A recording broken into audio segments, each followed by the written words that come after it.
She didn't slow down, not when her hands started shaking, not when the thin band on her wrist buzzed, sharp, sudden, and her whole body flinched like she'd been struck. She swallowed, sped up, kept cleaning.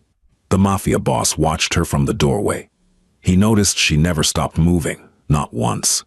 And when she finally looked up and saw him, what crossed her face wasn't surprise. It was terror. Someone had turned fear into a system, and it was happening inside his house. Her name was Isolde Quintera.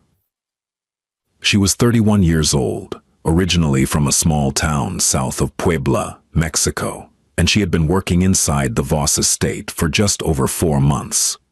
She had been hired through an agency, or what had been presented to her as an agency, and placed in the household under the supervision of the head housekeeper, a woman named Prudence Ashford.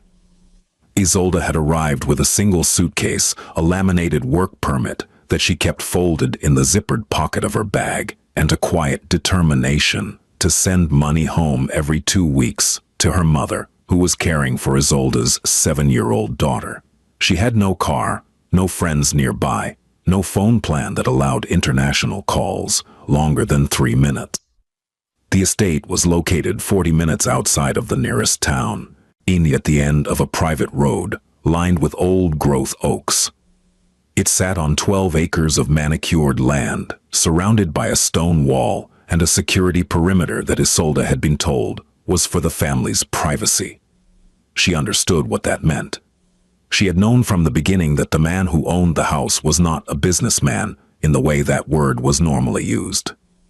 The cars in the garage, the men who came and went at odd hours with hard faces and careful hands. The way the phones worked, encrypted, rotated, discarded. She had seen enough to understand the broad shape of it, and she had made a decision that many people in her position made. It didn't matter. What mattered was the paycheck. What mattered was the money that left her account every 2 weeks and arrived in her mother's hands 3 days later. And what mattered was her daughter eating 3 meals a day, attending school with new shoes, sleeping in a bed with a real mattress. Everything else, the danger, the secrecy, the vast silence of the house at night, she could absorb. She had been absorbing things her whole life. What she had not anticipated was Prudence. Prudence Ashford was 53, tall, angular, and immaculate. She wore her graying hair pulled back in a tight bun and dressed in pressed black slacks and crisp white blouses that never seemed to wrinkle, no matter the hour. She had been the head housekeeper at the Voss estate for over 6 years, and in that time, she had cultivated an atmosphere of efficiency so complete that most people who visited the house didn't even notice the staff. That was the point. Prudence didn't scream. She didn't curse. And she didn't slam doors or throw things or raise her voice above a moderate instructional tone. She was, by all outward appearances, a professional. But professionalism, Isolde had learned, could be a weapon. It started in the first week. Small things, corrections delivered in front of other staff members, inspections of work that had already been inspected, a clipboard that appeared in Prudence's hand every time Isolde entered a room, as though her very presence required documentation. "You're 3 minutes behind on the east hallway," Prudence would say, without looking up. "Mark it." Isolde didn't know what mark it meant at first. She learned. There was a system. A schedule so granular, it broke the day into 15-minute blocks, each one assigned to a specific task, each task assigned a completion standard, in each standard measured by something. Isolde didn't understand the metric. She only understood the consequence if the block turned red on Prudence's tablet. There was a conversation. And the conversations were never loud, never angry, but they always ended with the same quiet sentence. "We wouldn't want any issues with your documentation, would we?" That was the thread, the invisible wire that Prudence pulled whenever she needed Isolde to bend. It was never a direct threat. It was a suggestion, wrapped in concern, sealed with a smile. "I know how hard it is for people in your situation," Prudence would say. "I'm trying to help you succeed here, but if you can't meet the standards, I have to report it, and reporting goes to the agency. And the agency, well, you know how these things work. Isolde knew how these things worked. One, she didn't argue. She didn't push back. She adjusted. She moved faster, worked longer, slept less. She stopped taking breaks, stopped sitting down during the day, stopped looking out the windows at the grounds because standing still in front of a window might look like she wasn't working. And then, 6 weeks in, the band appeared. Prudence called it a wellness tracker. She presented it during a routine meeting in her office, a small, windowless room off the main laundry corridor that smelled like fabric softener and discipline. The family has invested in a new monitoring system for household staff, Prudence said, laying the device on the desk between them. It was slim, matte gray, about the width of a fitness watch. There was no screen, no buttons, just a smooth, featureless surface with a faint seam where the clasp met the band. It tracks your movement patterns and productivity output, Prudence continued. It helps us ensure that everyone is working efficiently and maintaining their well-being. It also monitors your rest periods to make sure you're getting adequate sleep. She said this with the same even tone she used for everything, as though she were describing a benefits package. You'll wear it at all times, Prudence said, including during sleep. It syncs with my system every 30 minutes, and I review the data each morning. Isolde looked at the band. Something about it felt wrong, not in any way she could articulate, but in the way certain things feel wrong the moment you see them. A locked door that shouldn't be locked, a smiling face that shouldn't be smiling. Oh, what if I don't want to wear it? Isolde asked. It was the only time she would ask. Prudence tilted her head. It's a condition of employment, Isolde. I thought the agency explained that our household uses performance monitoring. She paused. Let the silence do its work. Of course, if you're uncomfortable with our systems, that's entirely your choice. I can arrange for your departure by the end of the week. I'll need to notify the agency. Naturally, they'll update your file. Isolde put on the band. It fit snugly against her wrist, just tight enough that she couldn't rotate it without effort. The material was smooth but not soft. It had a clinical quality, like a hospital ID bracelet. For the first 3 days, it did nothing but sit there. Isolde almost forgot about it. She cleaned, she cooked, she folded, she swept. And the band was just a band. On the 4th day, it buzzed. She was standing in the second-floor hallway, arms full of folded towels, when her body simply stopped for a moment. The way a body will stop when it's been moving for 11 hours straight. Not a break, not a rest, just a pause, a breath. The band vibrated against her wrist, quick, sharp, like a phone notification, but deeper, more insistent.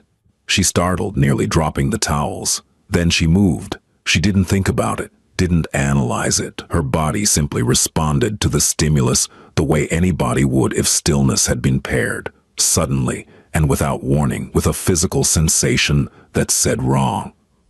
Later that night, lying in her narrow bed in the staff quarters, she told herself it was just a reminder, a nudge, like a step counter that vibrates when you've been sitting too long. That was all.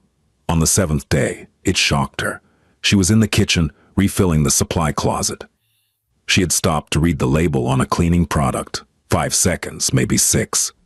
When the band delivered something that was not a vibration, it was a jolt, small, precise, and deeply unpleasant. Not enough to make her cry out, just enough to make her arm jerk and her breath catch. She looked down at her wrist. The band sat there, smooth and silent, as though nothing had happened. When she looked up, Prudence was standing in the doorway.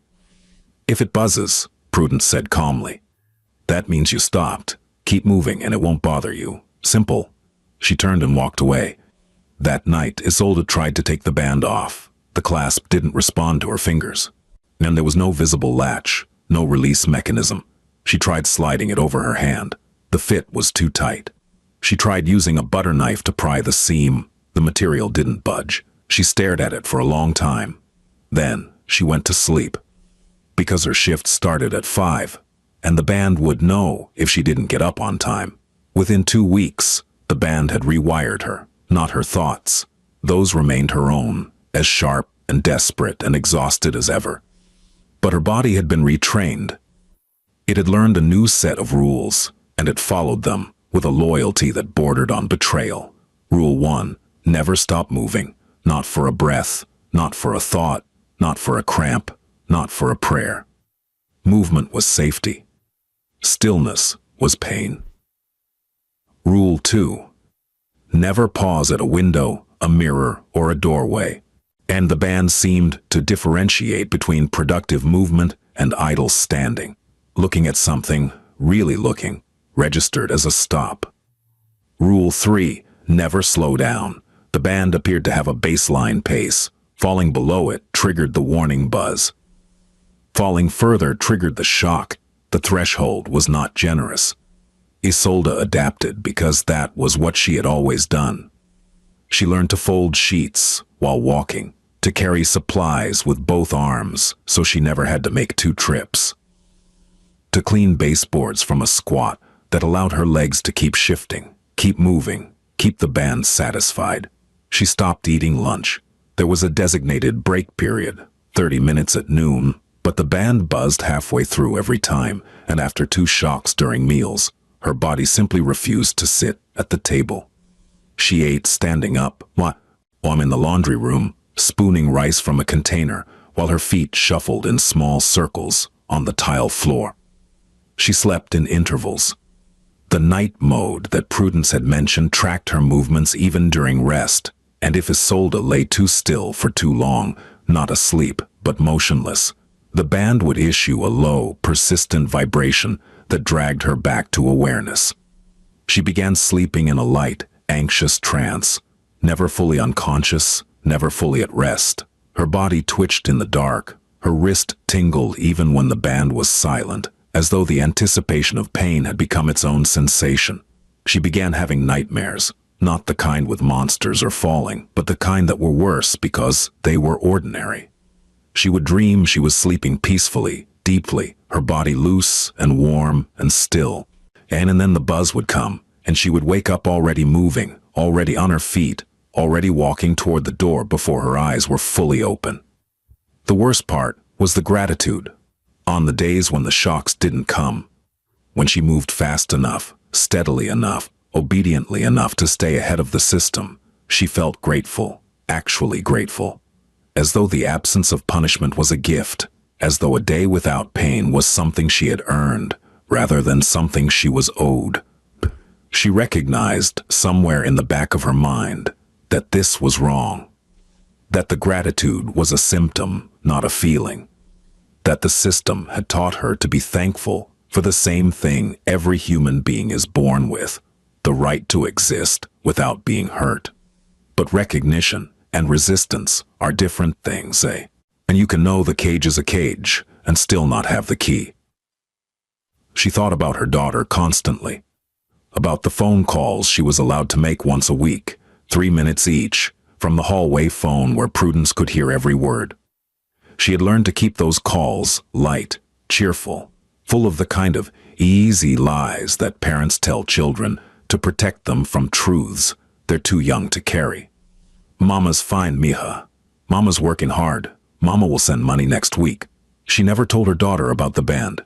She never told her about the shocks, or the sleeplessness, or the cream she rubbed on her wrist every night in the laundry room while her feet shuffled in their small, desperate circles.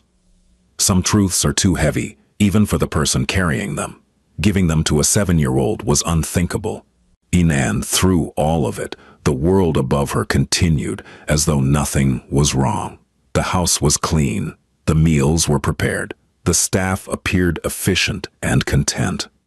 When visitors came, and they did periodically, men in expensive suits with careful eyes, they saw a well-run household, nothing out of place, nothing to question. Prudence made sure of that. She ran the staff with a precision that looked from the outside like excellence. The schedules were detailed. The expectations were clear. The results were immaculate. If anyone had asked, she would have said and believed that she was simply maintaining standards, that the band was a tool, that the shocks were incentives, that the threats were motivation, that the woman who flinched at her own wrist every 7 minutes was simply someone who needed more structure. And that was the architecture of it, not cruelty for its own sake. That would have been recognizable, resistible, reportable. This was cruelty dressed in spreadsheets, abuse filed under performance metrics, a woman's terror logged as response time data. And no one noticed, because no one was looking. Leander Voss was not the kind of man people expected. The word mafia conjured images, Hollywood images mostly, loud men, gold chains, violence as punctuation. Leander was none of that. He was 44, lean, dark-haired, and so quiet in a room that people sometimes forgot he was there until he spoke, at which point they remembered immediately. He had inherited the organization from his father, who had inherited it from his father, who had built it from nothing in a country that treated immigrants like kindling. And the Voss family operated in logistics, real estate, construction, and several other industries that existed in the gray space between legal and everything else. They were not saints. They were not trying to be. But Leander had rules, not the kind written on paper, the kind carved into bone. You don't touch civilians. You don't use children. You don't profit from human desperation. You don't let power become cruelty. And you never, under any circumstances, allow someone under your roof to be abused. That last rule was personal. It came from a memory he never spoke about, a memory involving his mother, a man who was not his father, and a locked room on the second floor of a house in Queens that smelled like cigarettes and fear. He had been 8 years old. He had heard everything. He had been able to do nothing. And he was not 8 anymore, so when he began noticing things about the new Maid, things that didn't add up, that nagged at him the way a wrong note nags at a musician, he did not dismiss them. He paid attention. The first thing was the movement.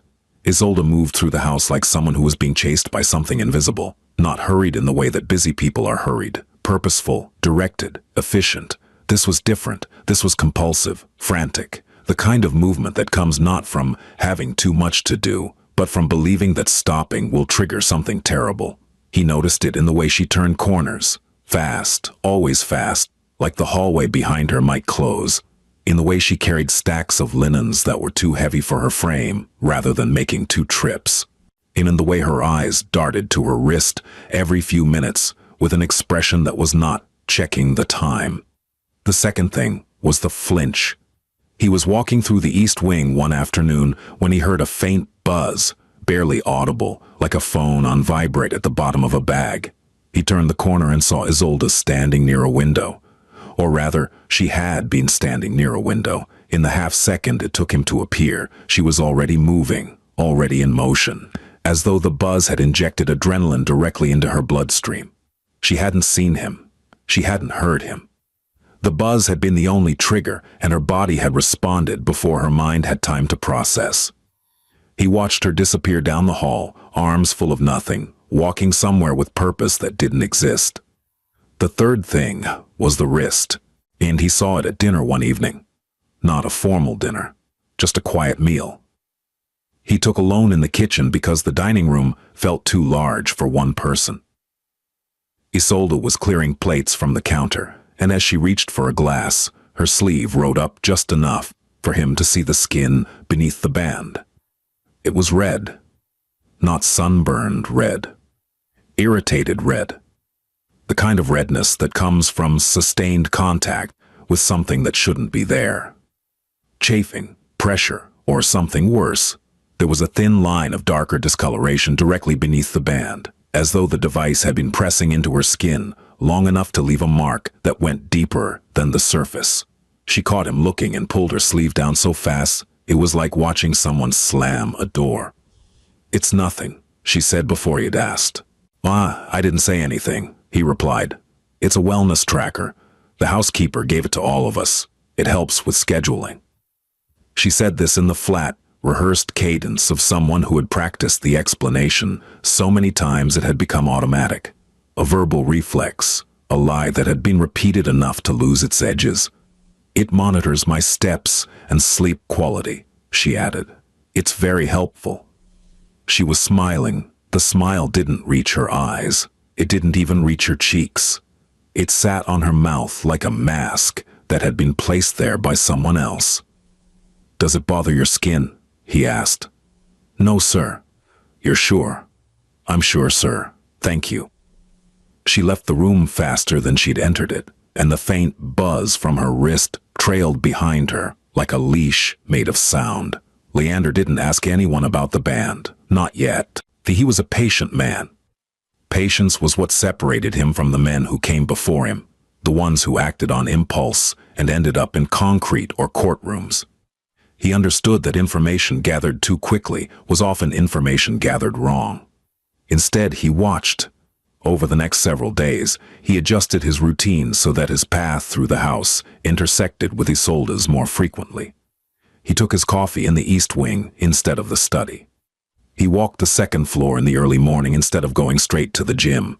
He found reasons to be in rooms where she was working, not hovering, not interrogating, just present. And what he saw confirmed what he'd feared. She never sat down, not once, not in the kitchen, not in the hallway, or not in the staff lounge that had been set up with chairs and a small table specifically for breaks.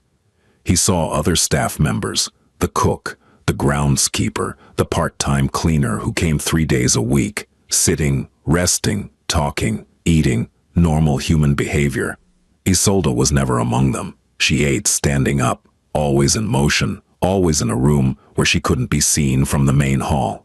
He caught her once in the laundry room, spooning something from a small container, while her feet moved in a slow, mindless shuffle, left, right, as though some part of her brain was counting the steps, even while the rest of her tried to swallow food. He noticed the way her hands trembled when she was tired, which was always. He noticed the shadows under her eyes, not the kind that come from one bad night, but the kind that build over weeks of sleep that never quite arrives. He noticed the way she startled at sounds that weren't loud, a door closing, a phone ringing, a voice from another room. He noticed most of all the way she looked at Prudence. It wasn't anger.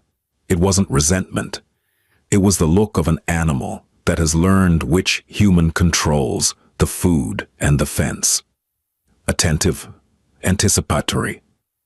Afraid, when Prudence entered a room, Isolde's speed increased, her posture changed, her eyes dropped to the floor, and her hands found work, any work, all work, it didn't matter what. As though the mere presence of the head housekeeper activated a survival protocol buried so deep in her nervous system that consciousness was no longer required. One evening, Leander found Isolde in the downstairs bathroom adjacent to the laundry room. The door was ajar. She was standing at the sink, running cool water over her wrist. The band was still on. It didn't come off, he realized. She couldn't take it off. But she had pushed it up slightly, and she was carefully applying cream to the skin beneath it with her fingertips.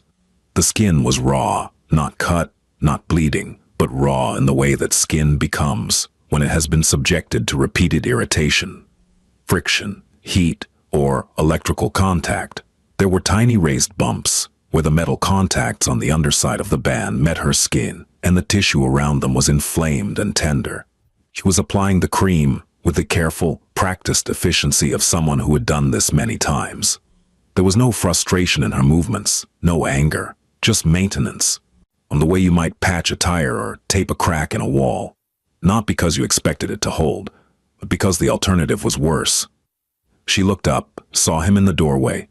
The cream disappeared into her apron pocket so fast it might never have existed.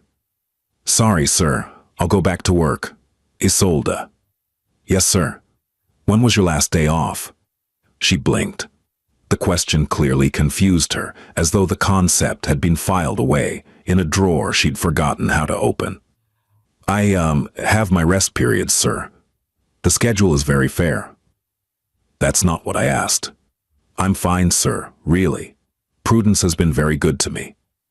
She smiled the smile again, the mask, and walked past him, already moving, already working, already performing the version of herself that kept the band quiet. And he stood in the doorway of the bathroom and looked at the sink. There was a faint residue of the cream on the porcelain. Next to it, a small hand towel that had been folded and refolded so many times the fabric was soft as tissue. He opened the medicine cabinet above the sink. Inside, hidden behind a box of bandages, was a small tube of hydrocortisone cream, nearly empty, squeezed from the bottom, with the careful economy of someone who can't afford to waste anything. Next to it, a packet of gauze and a roll of medical tape, both partially used. She had been treating herself, for months, in secret, in a bathroom off the laundry room at midnight, with supplies she had probably purchased from a drugstore during one of the rare, supervised outings that prudence permitted. She had built a small, private medical station in a house that had a full first aid room upstairs, a room she apparently didn't feel safe using, because using it would mean admitting that something was wrong, and admitting that something was wrong would mean facing the woman who had told her that wrong was a word reserved for people with options. Leander closed the cabinet. He thought about the economics of it. A tube of hydrocortisone cream cost $4. The band had taken $3,000. Isolde was spending her stolen wages to treat the injuries caused by the theft. The circularity of it was obscene. The system didn't just hurt her, it made her pay for her own recovery. Leander Voss had seen many things in his life. Bodies, betrayals, men who wept, and men who didn't. And he had seen power used as a scalpel, and power used as a hammer, and power used as a slow, grinding weight that crushed people so gradually they didn't realize they were being destroyed until there was nothing left to destroy. This was the third kind, and it was happening in his house. Leander made a call, not to Prudence, not to the agency, not to anyone who might tip off the architecture of control that had been built, brick by careful brick, around a woman who had no one to call. He called Caius. Caius Drummond was Leander's right hand, not in the dramatic sense, not the consigliere of movies and myth, but in the practical sense. Caius was the person who knew where the bodies were because he had helped move them, and he was also the person who knew where the accounting was because he had helped audit it. He was 41, broad-shouldered, bald by choice, and had the emotional range of a filing cabinet, which, in their line of work, was an asset. "I need you to look into something," Leander said. "The household monitoring system that Prudence runs. The scheduling software? Whatever it is. I want to know what it tracks, what data it collects, and where that data goes. This about the staff? This is about one staff member." Caius paused. He knew the tone. It was the tone Leander used when something had crossed a line that existed only in his own internal code. A line that most people couldn't see, but that, once crossed, triggered a response as certain and irreversible as gravity. "I'll have it by tomorrow." Caius had it by that evening. He came to Leander's study at 9, carrying a laptop and a folder. He sat both on the desk and opened the laptop without ceremony. "The system's called TrackRight," Caius said. "Enterprise Workforce Monitoring. It's marketed to warehouses, fulfillment centers, agricultural operations. DUBI tracks worker movement, break durations, productivity rates. Everything's logged and time-stamped." "How did Prudence get it?" "She set it up herself. Accounts in her name, billed to a personal card. The estate isn't involved. Your name isn't on it." "What does it connect to?" "The wristbands. There are 3 registered devices, but only one is active. Serial number matches the one assigned to Isolde Quintera." "What does it do?" Caius turned the laptop toward Leander. On the screen was a dashboard. Clean, professional, corporate. It looked like any project management tool. And there were graphs showing movement patterns, bar charts showing active time versus idle time, and a log that scrolled down the right side of the screen in neat, time-stamped entries. "It monitors her location within the house," Caius said. "Tracks her pace, her break times, her idle periods. If she stops moving for more than 90 seconds, it sends a warning vibration. And if she keeps stopping," Caius clicked a tab labeled Compliance Actions. The screen showed a log. Each entry had a timestamp, a duration, and a code. Some were marked VW for verbal warning, which, Caius explained, was the vibration. Others were marked PA for performance action. "What's performance action?" Leander asked, though his voice suggested he already knew. "The band has 2 conductive strips on the underside. When a PA is triggered, it delivers a low-voltage electric pulse." About the same as a static shock from a car door, but repeated and targeted. Leander said nothing. It's technically classified as a haptic feedback mechanism in the product documentation, Caius continued.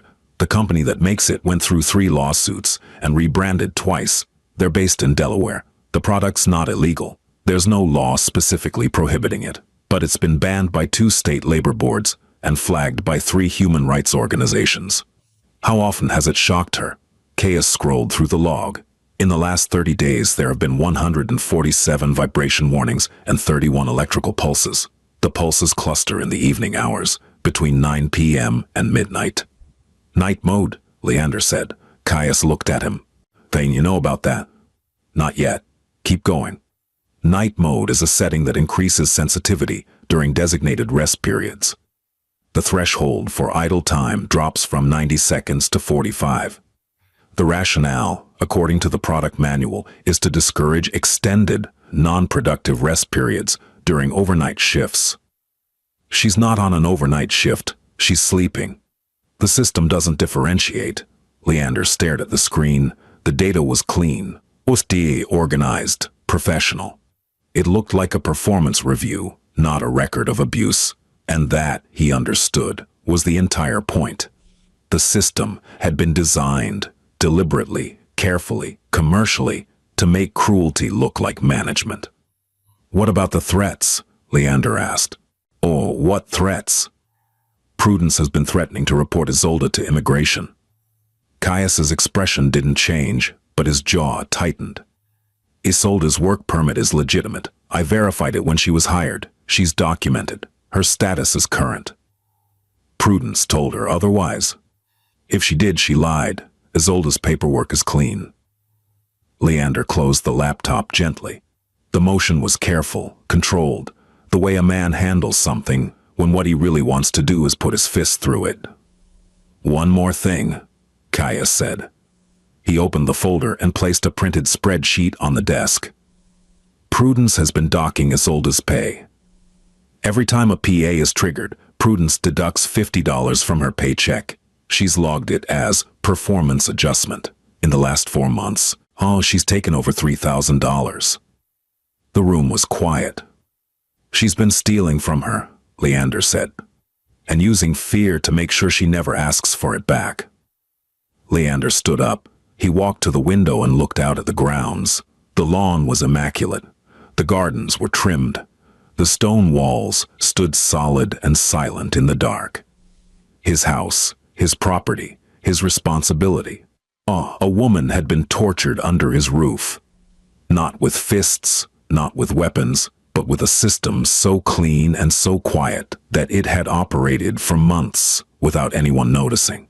Without him noticing, he thought about his mother, about the locked room, about the sounds through the wall. He was not 8 anymore. Get me Prudence's full personnel file, he said. Every reference, every past employer, and every address she's lived at in the last 10 years. When do you want it? Now. Caius left. Leander stayed at the window. He was very, very still. The next morning, Leander arrived in the kitchen at 4:55. Isolde was already there. Of course she was. The band ensured it. She was preparing the coffee service, a task that normally took 10 minutes, but that she had compressed into 6, because 6 meant she could move on to the next block before the system flagged her. She didn't hear him come in. She was too focused on the rhythm. Grind, pour, measure, arrange. Her hands moving with the mechanical precision of someone who had rehearsed the sequence so many times that consciousness was no longer invited to the process. He sat down at the kitchen island. The sound of the stool scraping against the floor made her jump. Hey, good morning, Isolde.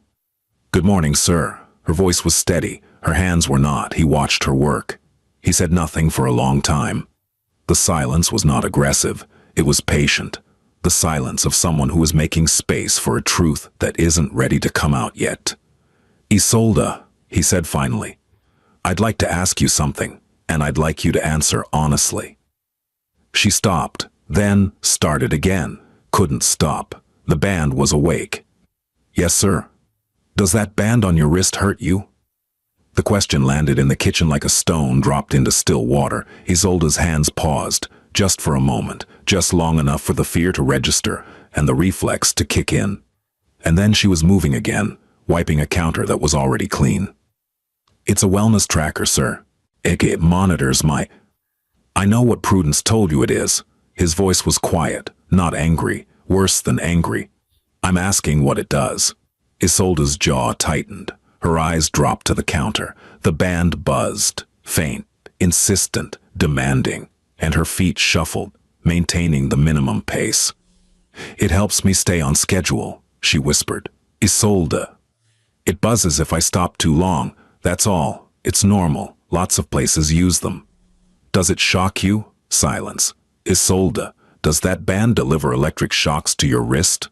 Her breathing changed. It was subtle, a shift from the controlled, steady rhythm of someone who has learned to make their body invisible, to the shallow, uneven breathing of someone whose body has just been told that the invisible thing has been seen. She didn't answer. She couldn't. And the lie was ready. It was always ready, sitting behind her teeth like a guard dog. But something about the way he asked, something about the way he was sitting there at 5 in the morning, looking at her like she was a person and not a function, made the lie impossible to release. A tear fell onto the countertop. She wiped it immediately. Another one fell. She wiped that too. The band buzzed. She kept cleaning. "Sir, please," she said, and her voice cracked. "I need this job. I have a daughter. If Prudence finds out, Prudence won't find out anything.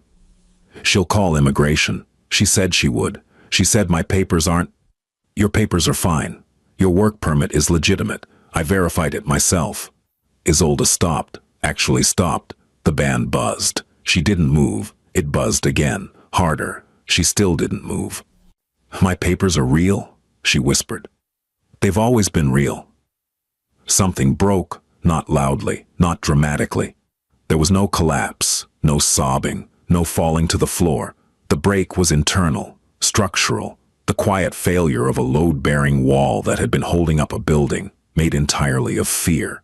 She stood there in the middle of the kitchen and didn't move, and the band buzzed, and she didn't move, and it buzzed again, and she didn't move. And then, for the first time in 4 months, her body was still, not frozen, not paralyzed, still. The way a person is still when they've been running for so long that stopping feels like a new kind of breathing. The band delivered a shock. She flinched, but she didn't move. Leander watched the shock register on her face, the quick jerk of pain, on the reflexive clench of her jaw, and something in his expression changed. It was subtle. If you didn't know him, you might have missed it. But if you did know him, if you knew the landscape of his face the way Caius did, or the way his late father had, you would have recognized it immediately. It was the expression that came before a decision, not a question, not a consideration, a decision. He stood up, walked around the island, stopped in front of her. "Give me your hand," he said. She looked at him. The terror was still there. It would be there for a long time. But there was something else now, too. Something thin and fragile and desperate, like a chute breaking through concrete. She held out her wrist. Leander looked at the band, looked at the raw skin beneath it, looked at the small, imprecise burns where the conductive strips had been pressing into her flesh for months. He took her hand gently, more gently than his hands should have been capable of, and examined the clasp. There was no latch, no button, no visible release. He reached into his pocket and pulled out a small folding knife, not a weapon, a tool. The kind of blade that had opened 1,000 boxes, cut 1,000 cords, solved 1,000 small problems. He slid the blade under the band, carefully, and cut. The band fell to the counter with a small, plastic sound. The sound of a thing that had been more powerful than it had any right to be. Isolde looked at her bare wrist, at the red, irritated skin, at the small marks that would take weeks to fade and longer to forget. She pressed her free hand over her mouth. And then she cried, not quietly, not politely, not in the practiced, invisible way she had learned to cry in the laundry room at midnight with a towel pressed against her face. She cried the way a person cries when the thing they've been holding back finally becomes too heavy to carry. Leander didn't touch her, didn't hold her, didn't tell her it was okay. He just stood there, solid and present and furious, not at her, never at her, and let her have the moment. When the crying slowed, he spoke. "You're going to take today off. You're going to eat. You're going to sleep. And you're not going to wear that thing ever again. But Prudence, I'll handle Prudence." Leander didn't summon Prudence to his office. That would have been the expected move. The formal approach, the power dynamic of a desk between them, the architecture of authority. Instead, he went to her. He found her in her office at 8:15, seated behind her small desk, reviewing the morning's data on her tablet. The TrackRight dashboard was open. Isolde's name was highlighted in yellow, flagged presumably because the band had stopped transmitting. Prudence looked up when he entered. She didn't stand. She didn't smile. She assessed, the way she always assessed, cataloging his expression, his posture, the temperature of the room. "Good morning, Mr. Voss. I noticed an anomaly with one of the monitoring devices. I was just about to—" "Sit down, Prudence."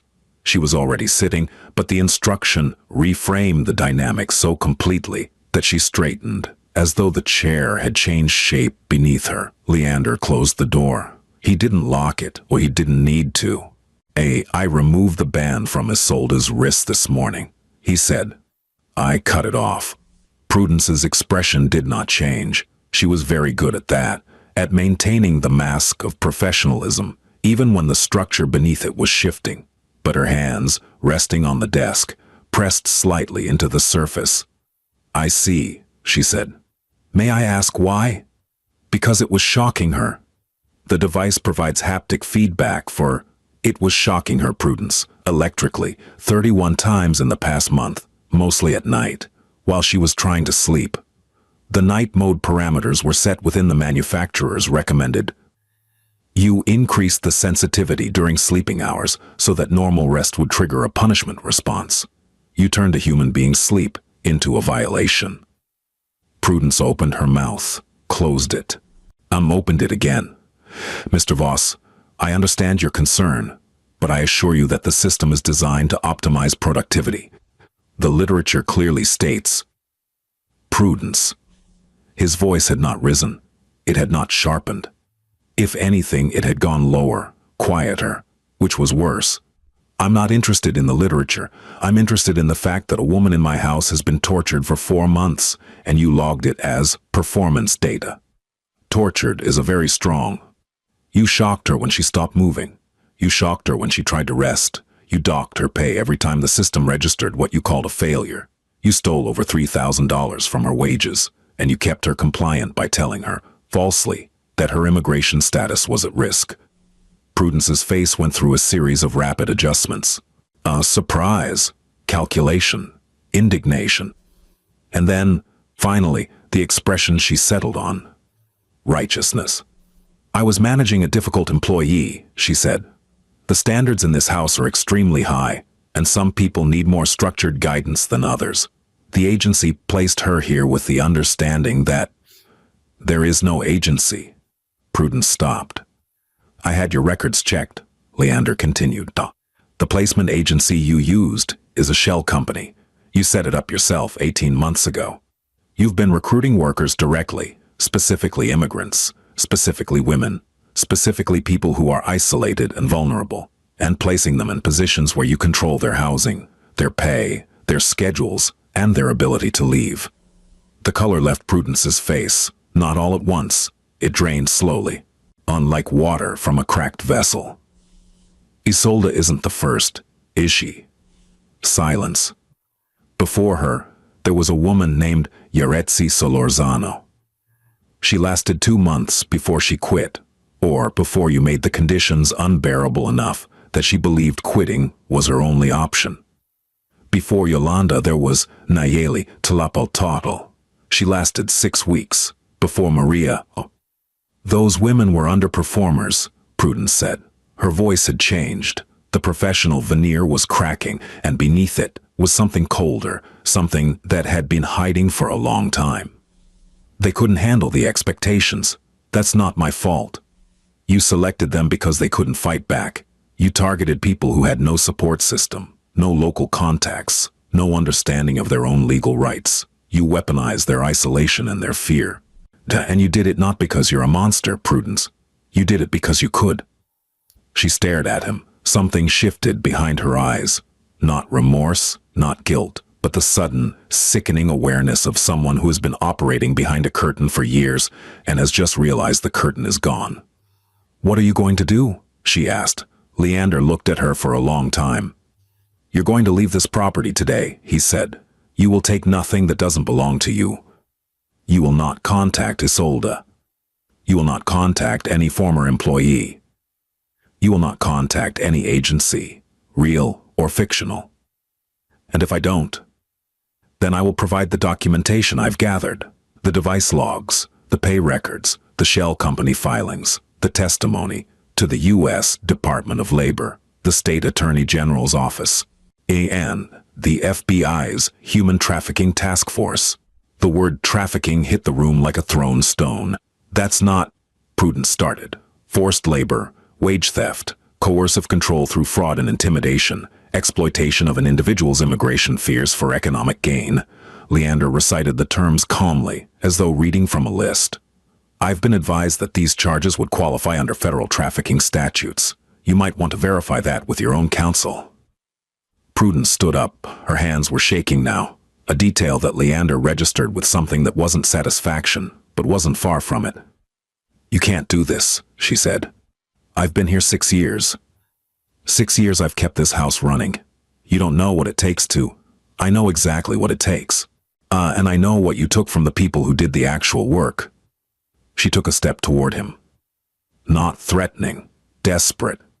The desperation of someone who has been in control for so long that the loss of it feels like a physical injury. "I built something here," she said. "This house was chaos before me. The staff were lazy, unreliable, undisciplined. I created a system that... You created a system that hurt people, Prudence. That's all you created. That's not fair." "Fair." He said the word as though he was tasting it, finding it bitter. "You want to talk about fair? Tell me, was it fair when Isolde lay awake at 3 in the morning, afraid to close her eyes because your device would shock her for sleeping too deeply? Was it fair when she ate standing up in the laundry room because your system punished her for sitting down? Was it fair when she rubbed cream on electrical burns at midnight in a bathroom the size of a closet because she couldn't use the first aid room upstairs without you knowing?" Each question landed like a strike. Not loud. Not violent. Precise. Prudence's mouth opened and closed. The righteousness was fracturing. Beneath it, something else was emerging. Not guilt, not quite, but the cold recognition of someone who is seeing their own actions reflected in a mirror they can't look away from. "She could have said something," Prudence whispered. "She could have come to you." "She couldn't. That's the point. You made sure she couldn't. You took every exit and locked it. That's not management, Prudence. That's a cage." The room was quiet. "You have 2 options," Leander said. "You have 2 options," Leander said. "You leave today, in quietly, with your belongings and nothing else. Or I hand everything I have to federal investigators, and you leave in a very different way." He paused. "Let the weight of it settle." "One more thing," he said. "The $3,000 you stole from Isolde. It will be returned to her account by the end of the day. From your account. Caius will provide you with the transfer details." He walked to the door. "You have 2 hours." He left. Prudence Ashford left the Voss estate at 10:23 that morning. She walked out the front door, carrying a single bag. The same kind of single bag that Isolde had arrived with, though Prudence's contained considerably more expensive contents. Caius stood by the door, not blocking it, not threatening, just present. A witness, a wall. She didn't look back. A car was waiting at the end of the drive. A black sedan with tinted windows, and a driver who would take her to a hotel downtown, where a room had been booked for 1 night. After that, she was on her own. The system was dismantled that same day. Caius personally oversaw the process. The TrackRight account was deleted. The data was downloaded first. Caius kept copies of everything, always. But the live dashboard, the monitoring protocols, the night mode settings, the compliance logs, all of it was wiped. The band itself, the small, gray device that had controlled a woman's body for 4 months, was placed in a clear plastic bag and locked in the estate's security safe. Evidence, in case it was ever needed. The household staff were assembled in the main kitchen at noon. There were 5 of them, including Isolde. Leander addressed them personally, which was unusual. He typically left household matters to the housekeeper, for obvious reasons. He told them that Prudence had been terminated. He told them that the monitoring system had been deactivated.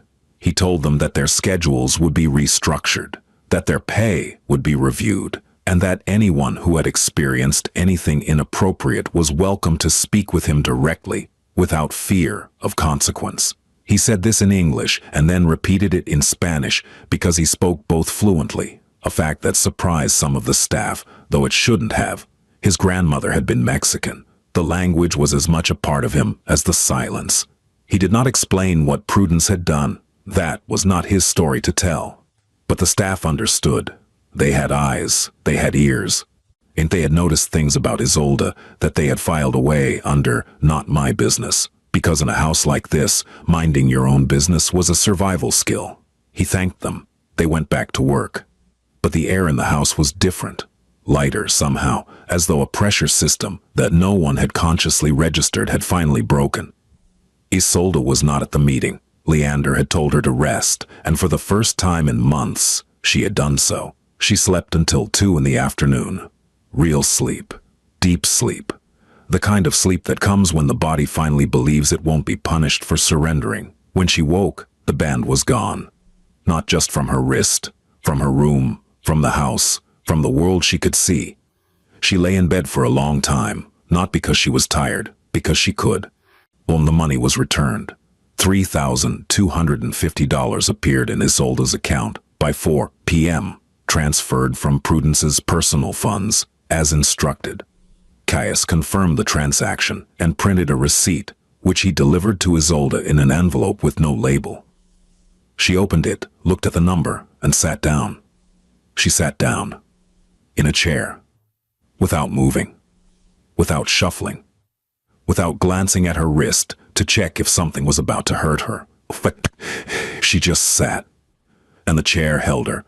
And the room was quiet, and nothing buzzed, and nothing shocked, and nothing happened except the slow, impossible return of a sensation she had almost forgotten. Safety. Not the kind that's promised. The kind that's felt. In the bones. In the breath. In the strange, a disorienting stillness of a body that is finally being told. You can stop now. Recovery is not a straight line. It's not even a line. It's more like weather, unpredictable, layered, full of false starts, and sudden storms, and moments of clarity so sharp they feel like pain. For the first week, Isolde's body didn't trust the new rules. She still woke at 5, still moved through the house with a speed that was too fast for someone who wasn't being monitored, still flinched at her bare wrist when she changed positions, as though the ghost of the band was still there, still buzzing, still demanding. She would catch herself, mid-step, mid-task, mid-breath, and force herself to slow down. It felt unnatural, dangerous, like walking on a tightrope without a net, except the net had been the thing trying to kill her. And she still ate standing up. Not because she had to, but because her body had forgotten how to eat while sitting. The chair felt wrong, too still, too passive, too much like the kind of rest that used to be punished. She had to retrain herself, the way a person retrains a hand after a fracture. Slowly, deliberately, with the patience of someone who understands that healing is not the same as forgetting. Leander noticed. Of course he noticed. He noticed everything, but he didn't push, didn't hover, didn't try to fix her with words or gestures, or the kind of well-meaning attention that can, for someone who's been controlled, feel like a different kind of surveillance. He gave her space. Real space. The kind that isn't just distance, but permission. He told her she could take as many days off as she needed. She took one. Then she came back to work, because work was the one thing that had always been hers. The one thing that existed before prudence, before the band, before the fear. She didn't want to lose it. She wanted to reclaim it. But the work was different now. She moved at her own pace. She took breaks. Real breaks. Sitting down, drinking water, looking out the window at the grounds without the terror of being measured for it. She ate lunch in the kitchen with the other staff, slowly at first. Then, with more ease, her body gradually accepting that the chair was safe, that stillness was allowed, that the absence of pain was not a trap. She called her daughter on a new phone that had appeared on her bedside table one morning, or prepaid. Unlimited international minutes, no note attached. She didn't need one. And the first call lasted 45 minutes. She cried for most of it. Her daughter told her about school, about a boy who pulled her hair, about a dog the neighbors had adopted, about a drawing she had made of a house with a big garden and a tall woman standing in it. "That's you, Mama." Isolde laughed, the sound surprising her, as though she'd forgotten it was something her body could produce. She started calling every day, not because she needed to, because she could, because no one was timing her, because no one was logging the minutes, because the phone was hers, and the time was hers, and the voice on the other end was the only sound in the world that had never been weaponized. Her mother asked once if everything was all right.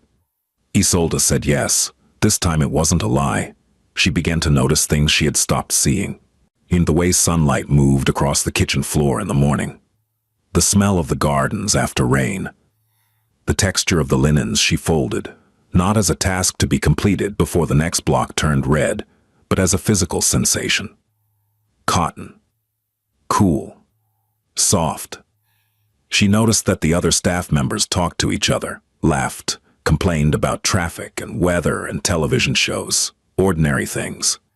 The currency of ordinary lives. She had been living in the same house as these people for months and had never participated in a single casual conversation because casual required stillness, and stillness was not allowed. Now it was allowed, and it was terrifying and wonderful and strange. One afternoon, the cook, a heavy-set man named Toribio, who had been at the estate for 3 years and who made empanadas on Thursdays because he missed his grandmother, set a plate in front of Isolde while she was sitting at the kitchen table. "Eat," he said. "I'm not." "Eat." She ate. The empanada was perfect, crispy, warm, filled with something savory and familiar that tasted like a memory she couldn't quite place. "My grandmother's recipe," Toribio said. "It's wonderful." "I know," she laughed again. It came easier this time. She slept. Not perfectly. There were nights when she woke gasping, reaching for her wrist, expecting the buzz, the shock, the punishment for the crime of being unconscious. But those nights grew less frequent. The gaps between them grew longer. The sleep grew deeper. Her wrist healed. The redness faded. And the small burns where the conductive strips had pressed into her skin flattened and paled, becoming marks that could be covered by a watch or a bracelet or left bare because they were hers, and she got to decide. 3 weeks after the band was removed, Isolde found Leander in the garden. He was sitting on a stone bench near the eastern wall, reading a book, something thick in Italian, with no title on the cover. The sun was low and warm, and the grounds were quiet in the way that expensive properties are quiet. Carefully, deliberately, expensively, she stood a few feet away, unsure of protocol. He looked up. "Sit down," he said. It was an invitation, not an instruction. She could feel the difference now. She sat for a while. Neither of them spoke. The garden smelled like cut grass and rosemary. A bird was doing something complicated in the hedge. "I wanted to say thank you," she said finally. "You don't need to thank me." "I know, but I want to." He closed the book, looked at her. His expression was not warm, exactly. Leander Voss was not a warm man in the way that word is usually meant. But there was something in his face that she had come to recognize. A steadiness, a solidity, and the quality of a person who had decided something and would not be moved from it. "Can I ask you something?" she said. "Yes." "Why did you notice?" He was quiet for a moment. The bird in the hedge finished its complicated business and flew away.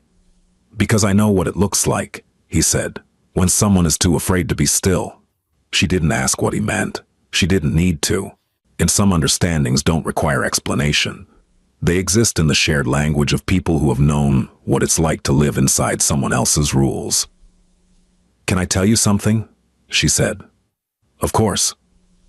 The worst part wasn't the shocks. The worst part was that I started to believe I deserved them. That I was slow. That I was lazy. That the band was right and I was wrong, and the only way to be good enough was to never stop. She looked at her wrist. The marks had faded to thin, pale lines, barely visible unless you knew where to look. "She turned my body against me," Isolde said. "She made me afraid of my own stillness. Like my body was the enemy, and the only way to be safe was to keep punishing it." Leander didn't respond right away. When he did, his voice was quieter than she'd ever heard it. "And that's what control does," he said. "It doesn't just take your choices. It makes you forget you ever had them." They sat in the garden for 20 more minutes.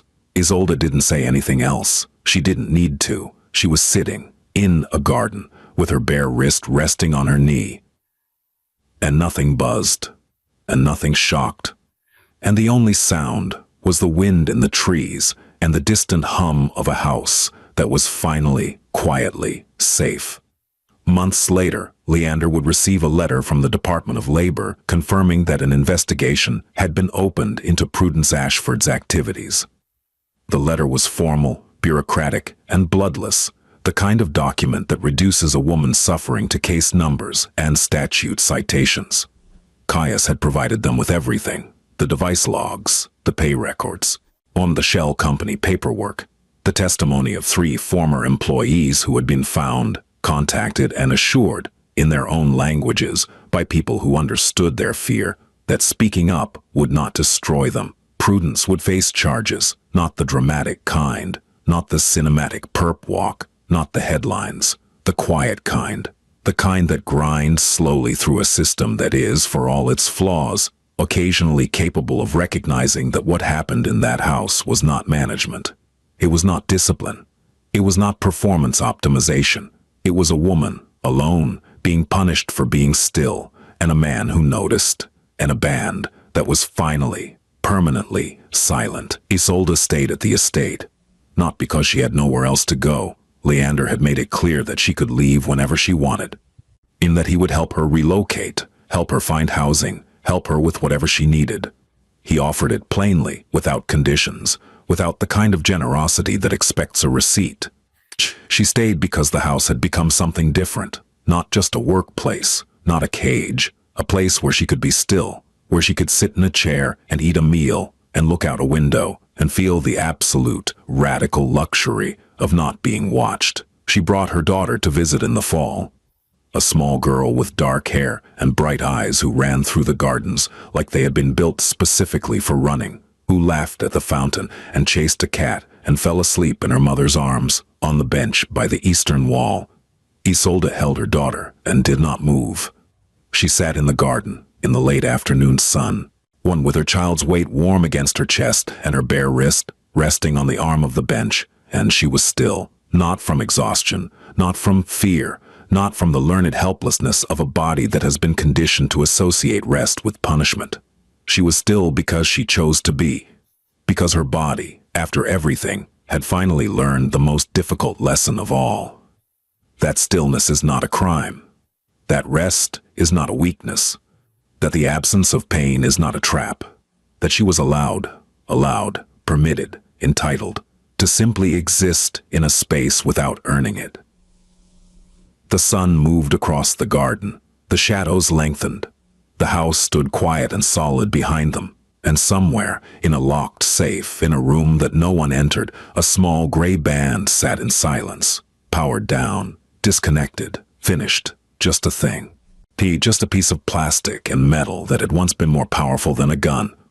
Now it was nothing, and the woman it had tried to break was sitting in a garden, holding her daughter, breathing, just breathing, and that was enough.